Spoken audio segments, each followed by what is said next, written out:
बेटा जरा हमारे लिए जल लेकर आना। गुरुजी रामदास से मंगवा लीजिए, मैं स्नान करने जा रहा हूं।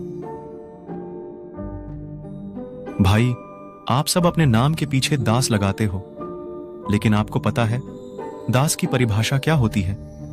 मैं जब बादशाह था तब एक बार मेरी सेवा में एक दास लगाया गया था।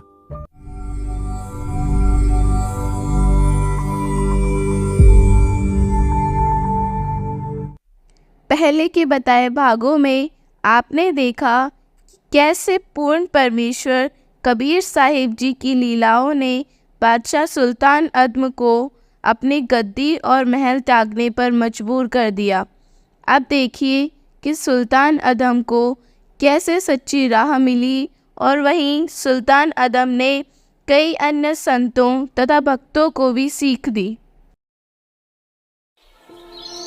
इब्राहिम ने परमेश्वर से प्राप्त सद्भक्ति प्रारंभ की और अपने गुजारे के लिए जंगल से लकड़ियां तोड़कर नगर में बेच आता। इब्राहिम इस प्रकार एक दिन की मजदूरी के मेहनताने को 7-8 दिन चलाता और भक्ति करता।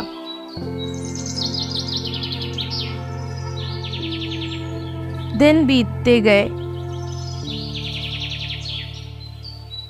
एक दिन इब्राहिम सुल्तान टहल रहा था। नगर के एक सेठ को अपने बगीचे की रखवाली के लिए एक व्यक्ति की ज़रूरत थी। ए भाई, आपको हमारे सेठ जी ने बुलाया है। सेठ के नौकर सुल्तान अदम को पकड़ लाए। भाई, आज के बाद आप इस बाग में ही रहना और इसकी अच्छे से देखभाल करना। मैं आपको आपके खाने की व्यवस्था कर दूंगा। अदम सुल्तान बगीचे की रखवाली करने लगा और अपनी भक्ति भी करता रहता।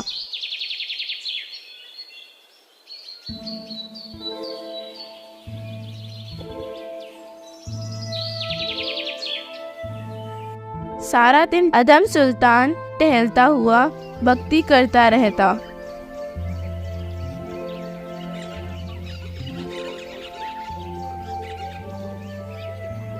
एक दिन सेठ बगीचे में गया। ए माली भाई, जरा मेरे लिए अनार लेके आना भाई।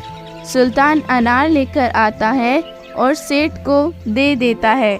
अनार पके हुए नहीं थे, जिस कारण खट्टे थे।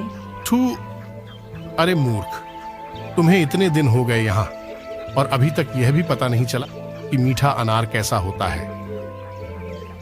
सेठ जी, आपने मुझे बाग की रखवाली के लिए रखा है, न कि उजाड़ने के लिए। अच्छा, तो क्या तूने आज तक एक भी फल नहीं खाया इस बगीचे से? नहीं सेठ जी, जब रक्षक ही भक्षक बन जाएगा तो कैसे काम चलेगा? सचमुच सेठ जी, मैंने भी आज तक इसे बाग का फल खाते नहीं देखा। यह तो नीचे पड़ा फल भी नहीं खाता, जो भोजन मिलता है बस वही ग्रहण करता है। सेठ जी, ये साधारण व्यक्ति नहीं है। यही वह बलक बुखारे का बादशाह था जिसने कुछ साल पहले राज त्याग दिया था। क्या? क्यों भाई, क्या आप बादशाह थे? नहीं सेठ जी, मैं तो फकीर आदमी हूं। मैं कैसे बादशाह हो सकता हूं? अरे भाई, आपको गलत फहमी हुई है। नहीं सेठ जी, मैं इन्हें कई सालों से जानता हूं। आप जब शिकार करने जाते थे तब मैंने आपको देखा था, और अभी मैंने कुछ दिन पहले मेरे साले से भी पूछा था, जो कि आपकी सेना में याकूब नाम से एक बड़ा अधिकारी है। उन्होंने बताया था कि आपने कुछ वर्षों पहले ही संन्यास ले लिया है। सेठ जी उसी समय सुल्तान अदम के चरणों में गिर गया। मुझे माफ करना बादशाह, मैं जान नहीं पाया। आप कहें तो आपके लिए इस बगीचे में बड़ा घर बनवा दूं। आप आज के बाद बस यही रहना। नहीं सेठ जी, मुझे यहाँ नहीं रहना। तो फिर बादशाह, कुछ धन ले जाइए, आपके खाने पीने के लिए काम आएगा।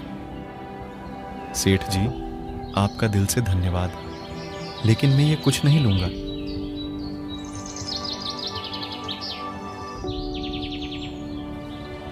अदम सुल्तान वहां से चल पड़ा। सुल्तान अदम को अब आसपास के लोग जानने लग गए थे। एक संत का आश्रम था। बादशाह वहां से गुजर रहा था। संत और सुल्तान ने राम राम की और बतलाने लगे। हे भक्त बादशाह, कृपया करके कुछ दिन हमारे आश्रम में भी रुकने की कृपा कीजिए। नहीं भक्त जी, मैं यहाँ रुकना नहीं चाहता। संत ने सुल्तान अदम से रुकने के लिए खूब निवेदन किया। ठीक है, लेकिन मैं ज्यादा दिन नहीं रुकता। मैं मजदूरी करके ही खाता हूँ। बादशाह आश्रम में रुक गया।